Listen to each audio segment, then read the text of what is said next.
आज जो हमारे यहाँ पर गेस्ट हैं अभी बैक स्टेज पर, उनका अपना एक यूट्यूब चैनल है विल पावर स्टार के नाम से। वो मोटिवेशनल वीडियोस बनाते हैं, उनके 24 लाख से ज्यादा सब्सक्राइबर्स हैं। उसके अलावा वो एक बहुत ही सक्सेसफुल एंटरप्रेन्योर भी है। Let's give an energetic and warm welcome to the one and only Mangesh Shinde.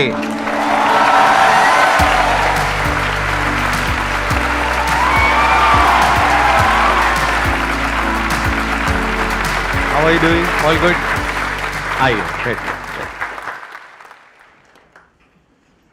आप थोड़ा सा बताइए, वैसे आपने कब ये अपना YouTube का जर्नी शुरू किया और उसके बाद में अभी आप क्या क्या कर रहे हो? सो सर, मैंने YouTube का जर्नी जो है वो 2016 से स्टार्ट किया। मैंने पहले एक YouTube चैनल बनाया था, बट उसमें 150 के आसपास मैंने वीडियोस वगैरह अपलोड कर दिए, बट कुछ कॉपीराइट क्लेम की वजह से वो पूरा चैनल डिलीट हो गया और उस टाइम पे पता भी नहीं था कि चैनल रिकवर कैसे करते हैं। तो 2017 में वापस से मैंने YouTube चैनल स्टार्ट किया और उसको ग्रो करते गया धीरे धीरे। बट विद दैट मैं कुछ स्टार्टअप वगैरह भी कर रहा था। तो उस टाइम पे मैं कुछ इंजीनियरिंग के 3rd ईयर में था और इंजीनियरिंग के 4th ईयर में आते वक्त मेरे ऑलमोस्ट 5 स्टार्टअप्स फेल हो चुके थे। तो उससे बहुत कुछ सीखने को मिला और उसके बाद फिर जॉब वगैरह करने लगा। जॉब में बहुत सारी चीज़ें सीखी, लेकिन एक माइंड स्टेबल नहीं हो रहा था, कुछ तो अलग करना था। तो सोचा कि यार अब मैं यूट्यूब चैनल कर रहा हूँ और उस टाइम पे मेरी एक हैबिट थी कि मैं अगर लोगों से बात कर रहा हूँ तो उनके जो भी इश्यूज़ है मैं उसको रिजॉल्व कर पाता था, उनको एक बेटर सोल्यूशन दे पाता था। तो सोचा यार चलो इसके ऊपर ही कुछ किया जाए और यूट्यूब चैनल के ऊपर भी ऐसी कुछ चीज़ें स्टार्ट की और वो चीज़ें वायरल होने लगी। मिलियंस में व्यूज़ आते थे और जैसे ही व्यूज़ आते थे तो मुझे कुछ ब्रांड से अप्रोच आया कि सर मुझे आपके इस पर्टिकुलर यूट्यूब चैनल पे कुछ ब्रांड प्रमोशन करना है। मैंने ब्रांड प्रमोशन के लिए ओके किया। उन्होंने पूछा कि आपका क्या मतलब क्या प्राइस चार्ज करोगे आप। तो मैंने सोचा कि यार चलो बहुत ज़्यादा अमाउंट बोल देता हूँ। तो मैंने उनको बोला कि मैं 4,000 रुपये लूँगा। और ये कब की बात थी? 2017 ये की? 2019 की बात है। 2019 में? जी। तो मैंने उनको बोला कि मैं 4,000 रुपये लूँगा। उनका तुरंत मुझे कॉल आया कि sir we are giving you 40,000 in advance for the next 10 videos. मुझे लगा फिर यहाँ पे कुछ तो गड़बड़ है। तो मैंने फिर रिसर्च वगैरह किया तो मुझे पता चला कि बॉस एक वीडियो का प्राइस ही मेरा 50,000 जा रहा है और ये लोग मुझे 4,000 में लॉक कर रहे थे। तो उसके बाद मुझे पता चला कि यार ऐसे बहुत सारे क्रिएटर्स के साथ होता है जिनको चीज़ें नहीं पता है। ठीक है, मैं तो Tier 1 सिटी से हूँ, लेकिन अपार्ट फ्रॉम दैट बहुत सारे ऐसे लोग हैं जो कि Tier 2 Tier 3 सिटीज़ से है, उनको ब्रांड प्रमोशन क्या होता है वो भी नहीं पता। तो Tier 3 सिटीज़ के लोगों के लिए भी हम लोग वहाँ पे कुछ कर सकते हैं, ऐसे ब्रांड्स हम लोग लेके जा सकते हैं उनके लिए। तो एडसेंस से उनको जो एक रेवेन्यू मिलता है, अपार्ट फ्रॉम दैट उनके लिए एक साइड सपोर्ट हो जाएगा जो उनके कंटेंट को इम्प्रूव करने के लिए या फिर उनके क्वालिटी को इम्प्रूव करने के लिए हेल्प करेगा। So we started the company Will Star media.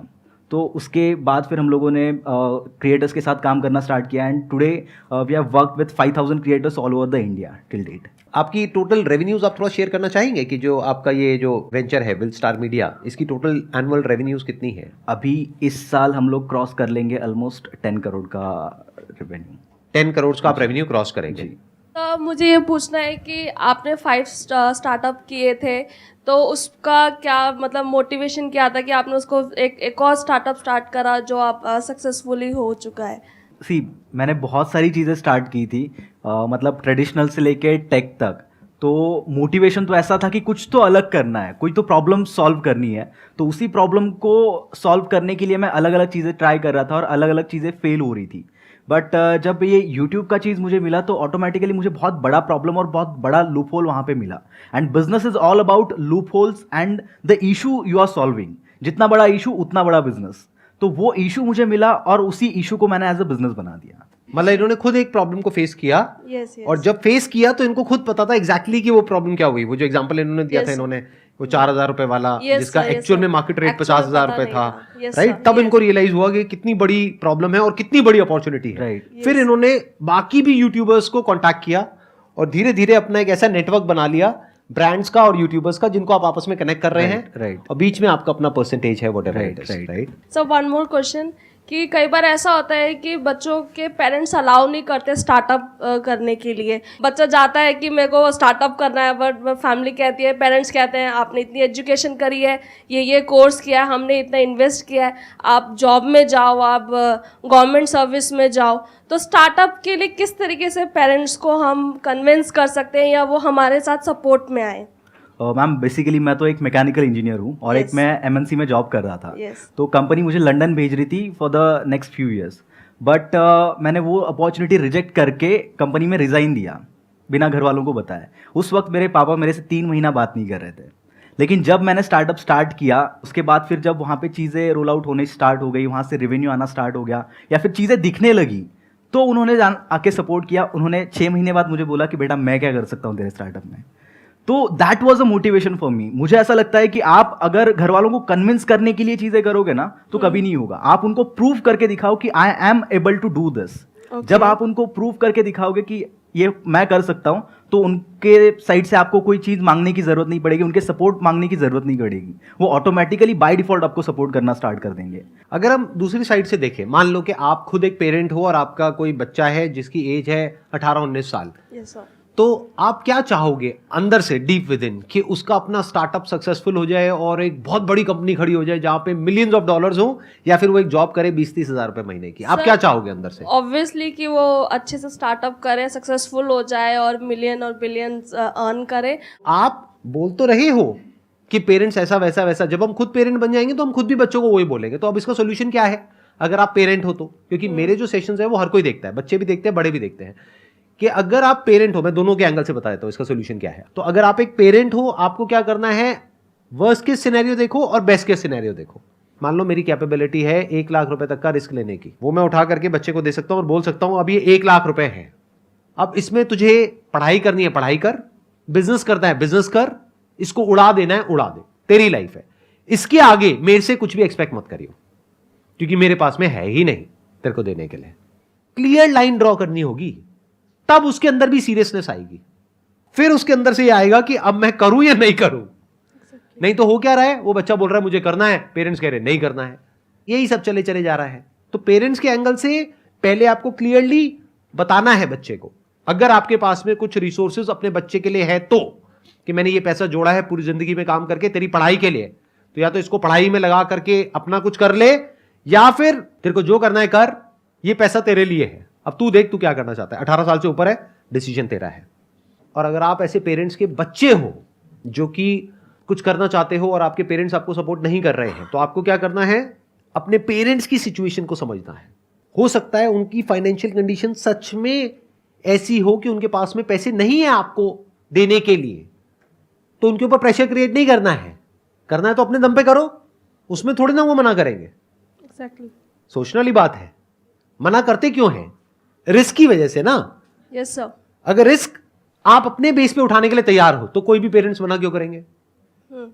ये भी मेरे साथ में बैठे हैं, आपने जब अपना ये काम शुरू किया था कितने पैसे से शुरू किया था? सर मैंने YouTube वाला जो आपने शुरू YouTube किया जब स्टार्ट किया था, मैंने पापा से 800 रुपये लिए थे माइक खरीदने के लिए, और फिर वो माइक से मैंने YouTube का जर्नी स्टार्ट किया था। और उसी के बाद जो पैसा आया उसी के बाद मैंने बिजनेस वगैरह में लगाया। मैंने उस 800 रुपये के अलावा 1 रुपया भी पापा से नहीं लिया था। और मैंने जब अपना करियर शुरू किया था मैंने सिर्फ 12,000 रुपये लिए थे, वो भी मेरे नाना जी से। उन्होंने मुझसे पूछा था कि संदीप तुझे क्या चाहिए, मैंने कहा मुझे कैमरा दिला दोगे?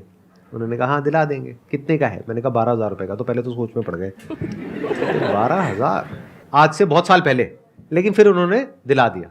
तो वो 12,000 रुपये से मैंने अपना करियर शुरू किया था, और आज जो भी कुछ है मेरे पास में वो उस 12,000 के कैमरे की वजह से। इन्होंने 800 रुपये से शुरू किया था। ये बात यहाँ पे आपको क्लियर हुई? Yes sir. क्या क्लियर हुआ बताइए? कि अगर फैमिली अलाउ नहीं करती है तो आप अपने ऊपर इंडिपेंडेंटली होकर उसको स्टार्ट करिए, और अगर सक्सेसफुल होता है इनिशियली तो फेलियर्स होंगे क्योंकि विदाउट एक्सपीरियंस आप नहीं उसको कंप्लीट कर सकते हो। सक्सेस होने के बाद ऑटोमेटिकली फैमिली आपके सपोर्ट में आ जाएगी। और छोटे से छोटे लेवल से शुरू करना है। Yes sir. कम से कम इन्वेस्टमेंट से शुरू करना है। Please have a seat. Thank you. Sir मुझे ये जानना है कि मेरे माइंड में बहुत सारी चीज़ें चलती रहती है कि मुझे ये करना है, मुझे बिजनेस करना है, क्योंकि मैं अभी MNC कंपनी में काम कर रही हूँ last 3 years after 12th, and I want to do business. पर मेरे माइंड में कभी रहता है ब्यूटिशियन, कभी क्या, कभी क्लोथिंग शॉप, कभी कुछ ना कुछ, मतलब बहुत सारी चीज़। अब यूट्यूब में देख लिया, रील्स में देख लिया, इंस्पायर हो गई, फिर ऐसा होता है कि मुझे ये भी करना है, मुझे ये भी करना है, मुझे ये भी करना है, बट फिक्स नहीं रहती हूँ मैं कि मुझे करना क्या है। इसके पीछे का एक बेसिक रीज़न ये है कि आज के ज़माने में हमारे पास अपॉर्चुनिटीज़ बहुत है। जो हमारे पेरेंट्स थे उनके पास अपॉर्चुनिटीज़ कम थी, तो उसकी वजह से उनके पास ऑप्शंस कम होने की वजह से उनको पता था कि उनको क्या करना है। बट अभी क्या हो गया है, because of internet multiple opportunities हमारे पास है, और उस मल्टीपल अपॉर्चुनिटीज़ के साथ साथ एक कन्फ्यूजन भी हमारे साथ आता है। और वो कन्फ्यूजन अगर आपको दूर करना है तो सबसे पहले आपको एक चीज़ के साथ स्टिक रहना पड़ेगा। जैसे कि आप एक हस्बैंड के साथ लाइफ स्पेंड करोगे, उसी एक चीज़ के साथ जब आप ज़्यादा टाइम स्पेंड करोगे तो उसमें रिजल्ट्स दिखना स्टार्ट होंगे, और जब वो रिजल्ट दिखना स्टार्ट होंगे तो ऑटोमेटिकली वो चीज़ आपको करने का मन करेगा। बट बहुत बार सर मैं ऐसा देखता हूँ कि लोग एक चीज़ करते हैं, 2 महीने बाद उनको कोई और चीज़ अच्छी लगती है, उसके बाद वो लोग दूसरी चीज़ पे शिफ्ट हो जाते हैं। सेम चीज़ उनके लाइफ में हमेशा होती रहती है और वो उनको क्वेश्चन होता है कि मैं सक्सेसफुल क्यों नहीं हो रहा हूँ। मैंने ऐसे बहुत से लोग देखे जो बहुत स्मार्ट है बट वो सक्सेस तक नहीं पहुंच पाते, या फिर वो एक लेवल पे नहीं पहुंच पाते बिकॉज ऑफ कंसिस्टेंसी वो मेंटेन नहीं करते किसी भी चीज़ में। और everything is all about your consistency. मुझे ऐसा लगता है कि टैलेंट बाकी ये सब चीज़ें सेकेंडरी है, आप एक चीज़ को कितने टाइम के लिए करते हो वो ज़्यादा इंपॉर्टेंट है, और उसी को अगर आप करते रहोगे तो ऑटोमेटिकली एक टाइम के बाद उसमें सक्सेस मिलेगा।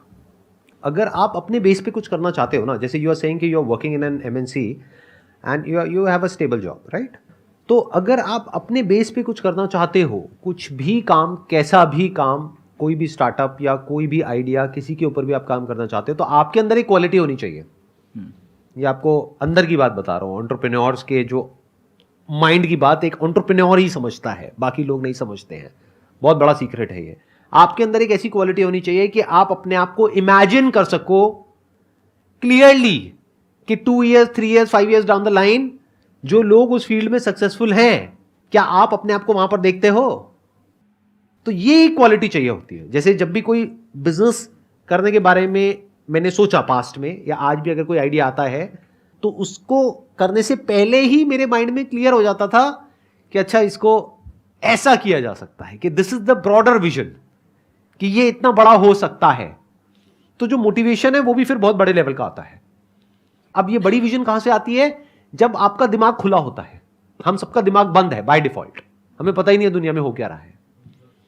तो वंस यू सी कि दुनिया में क्या क्या हो रहा है, लोग क्या क्या कर रहे हैं, किस किस तरीके से कर रहे हैं, तब उसमें से कुछ लोगों को देख करके लगेगा कि ये तो मेरे बस का नहीं है। दूसरी तरफ से आप देखोगे अच्छा ये कुछ लोग हैं जो कुछ ऐसा कर रहे हैं, और आप कहोगे ये तो मैं कर सकता हूं, ये तो मैं कर सकती हूं, ये तो मैं सीख लूंगा।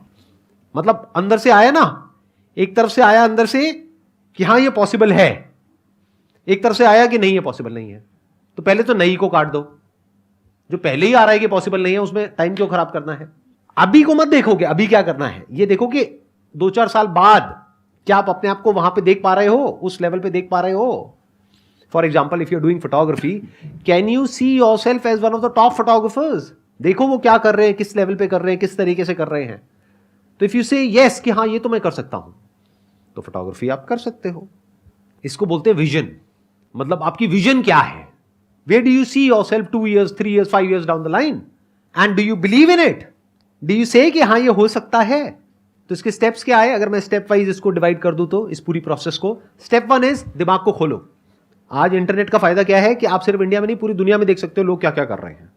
तो वहां पर कुछ लोगों में आपको अपनी झलक दिखेगी। मैं आपको फैक्ट बता रहा हूं कि जिसने भी कुछ ढंग का किया है ना अपनी लाइफ में, किसी भी फील्ड में, उन सब ने ऐसे ही किया है। कोई बोलेगा नहीं अपने मुंह से। जैसे यूएस में एक होती थी, अभी भी है, सुपर वुमेन के नाम से, आपने नाम सुना है? She was there on YouTube जब मैंने यूट्यूब शुरू भी नहीं किया था। 2012 में जब मैंने अपना यूट्यूब का चैनल शुरू किया था, तो वो अपने करियर के एक बहुत अच्छे लेवल पर थी। उनके हर वीडियो पे 4 मिलियन, 5 मिलियन, 6 मिलियन व्यूज आते थे उस टाइम पर। तो वर्ल्ड में उनका क्रेज अलग ही लेवल का था। तो उनको देख करके कितने लोग इंस्पायर हुए जो आज इंडिया में अच्छे लेवल पे कर रहे हैं। वो कोई अपने मुंह से नहीं बताएगा। बट क्यों हो पाए वो लोग इंस्पायर? क्योंकि उन्होंने देखा कि यूएस में क्या हो रहा है। हो सकता है और भी लोग थे यूट्यूब पर उस टाइम पर जो उनसे अच्छा कर सकते थे, बट उन्होंने देखा ही नहीं। तो पहला है दिमाग खुलना। जब दिमाग खुलेगा तो अब आपको अपॉर्चुनिटीज नजर आएंगी, सिर्फ इंडिया में नहीं, पूरे वर्ल्ड में। तभी तो इंडिया में गैप नजर आएगा। अगर आप इंडिया में ही देख रहे हो, और इंडिया में जो देख रहे हो वो करने वाले पहले ही लाखों बंदे हैं, लाइन में लगे हुए हैं, और आप भी जाकर के 1 लाख के पीछे लाइन में जाकर के खड़े हो गए हो, मुझे भी यही करना है, और वैसे ही कर रहे हो जैसे लाख लोग कर रहे हैं, तो सक्सेस क्या मिलेगी आपको? तो पहला स्टेप क्या आया? दूसरा स्टेप क्या है कि आपके अंदर से आएगा कि ये पॉसिबल है आपके लिए या नहीं है। तो अगर आपको दिखा आपके लिए पॉसिबल है, तो अब आपको उसकी तरफ पहला स्टेप उठाना है, छोटे से छोटे लेवल पर, और फिर देखना है कि एक्चुअल में क्या निकल करके आ रहा है। बट सर अगर हमें कुछ करना है एंड उसके बारे में हमें इन्फॉर्मेशन नहीं है, then how to get it that information? जैसे कि मुझे बिजनेस के लिए ज़्यादा इन्फॉर्मेशन चाहिए, मैंने काफ़ी वीडियोस देखी है, यूट्यूब देखी है, बट मुझे नहीं पता मैं किस लोगों के साथ जाके मैं ज्वाइन करूँ, कोलैब करूँ, ताकि मुझे लाइक आई कैन सक्सेस वो स्टेप धीरे धीरे एक एक सीढ़ी में चढ़ पाऊँ, क्योंकि मेरे पास कोई भी ऐसे डिटेल्स नहीं है, कोई भी ऐसे कॉन्टैक्ट्स में नहीं है कि आई कैन आस्क देम। देखिए, सबसे पहले कॉन्टैक्ट्स आपके ऑटोमेटिक नहीं बनेंगे। जब आप लोगों के बीच में जाओगे ही नहीं तो कॉन्टैक्ट्स बनेंगे कैसे? पहले तो आपको, और जब तक आप गिरोगे नहीं तब तक आपको समझ में नहीं आएगा कि आपको करना क्या है। मैं आपको एक चीज़ बताता हूँ, मतलब एक सिली मिस्टेक मैंने किया था जब मैंने मेरा पहला स्टार्टअप स्टार्ट किया था। मेरे पास 1000 रुपीज़ का इन्वेस्टमेंट था। उस 1000 रुपीज़ से मैंने बाकी सब चीज़ें करने से ज़्यादा मैंने 1000 कार्ड छपवा लिए, जो आज तक मेरे पास पड़े, एक भी यूज़ नहीं हुआ उसका। तो इंस्टेड ऑफ दैट मुझे सेकंड स्टार्टअप में समझ में आया कि मुझे क्या नहीं करना है। तो जब आप गलती करते जाओगे तो ऑटोमेटिकली आपको समझ में आता जाएगा कि आपको क्या करने से ज़्यादा क्या नहीं करना है। और स्टार्टअप इन सब चीज़ों में यही चीज़ सबसे इंपॉर्टेंट है। जो बड़े बड़े स्टार्टअप फाउंडर्स हैं जिन्होंने बहुत ज़्यादा सक्सेस अचीव की है, वो अगर कोई नया चीज़ स्टार्ट करते तो वो सक्सेसफुल क्यों हो पाते? बिकॉज उनको पता है कि उनको क्या नहीं करना है। और बहुत बार हम लोग को ये ना पता होने की वजह से हम लोग वही चीज़ें करते रहते हैं जो नहीं करनी चाहिए। आपको क्या करना है, आपको पहले देखना है कि दुनिया में क्या क्या हो रहा है, और आज की डेट में जो आपने कहा ना, इन्फॉर्मेशन कहाँ से मिलेगी। इतना आसान है इन्फॉर्मेशन मिलना जिसकी कोई हद नहीं है। आप बोलो किस बिजनेस के बारे में आपको इन्फॉर्मेशन चाहिए, गूगल है आपके फ़ोन में, गूगल में जाओ, टाइप करो, देखो ना आपको क्या चाहिए। आपको मैन्युफैक्चरर चाहिए किसी पर्टिकुलर प्रोडक्ट का, आपको देखना है कि उस पर्टिकुलर प्रोडक्ट को इंटरनेशनली कौन कौन उसमें ग्लोबल प्लेयर्स हैं, कौन कौन लीडर्स हैं, वो फंडेड है नहीं है, लिस्टेड है नहीं है, उनकी क्या वैल्यूएशन है, क्या मार्केट कैप है, डालते चले जाओ, मिलता चला जाएगा। उसमें मुश्किल क्या है? आज की डेट में तो कुछ भी मुश्किल नहीं है। The moment you tell me or anyone an idea, within a few seconds you will get the answer. और अगर कुछ दिन तक आप प्रॉपर्ली रिसर्च करते हो, आपको क्लियर पता लग जाएगा उस इंडस्ट्री में क्या हो रहा है, कैसे हो रहा है, क्या हो सकता है, कैसे हो सकता है। जैसे फॉर एग्जांपल, एक एग्जांपल देता हूं कि एक प्लेटफॉर्म है जहां से आप अपना एक e commerce store open up कर सकते हो। कुछ पैसे लगेंगे आपके और आपका स्टोर शुरू। अब करोड़ों लोगों ने पूरी दुनिया में इस तरह के स्टोर्स खोले ऑनलाइन, और उसमें से 90% बंद हो गए, 10% चले। 10% में से भी 1% है जो बहुत चले। वो भी डेटा है आपके पास में, उसमें भी ये नजर आ जाएगा आपको कि कौन सा बिजनेस सबसे ज्यादा सक्सेसफुल है, मतलब कि उस प्लेटफॉर्म पे सबसे ज्यादा सक्सेसफुल स्टोर्स कौन से हैं। अब देखो इंडिया में उसको कैसे कर सकते हो। इसमें मुश्किल क्या है? थोड़ा सा दिमाग ही तो चाहिए ना, स्मार्ट वर्क चाहिए। यानी कि अगर आपको क्लियरली नजर आ जाए कि इस पाथ पे चलने के बाद में 99% चांसेस है कि आप सक्सेसफुल हो जाओगे, अगर सही से करते हो तो अब क्या फिगर आउट करना रह गया? ये तो क्लियर हो गया क्या करना है, अब सिर्फ ये रह गया कि कैसे करना है, वो सीखना है।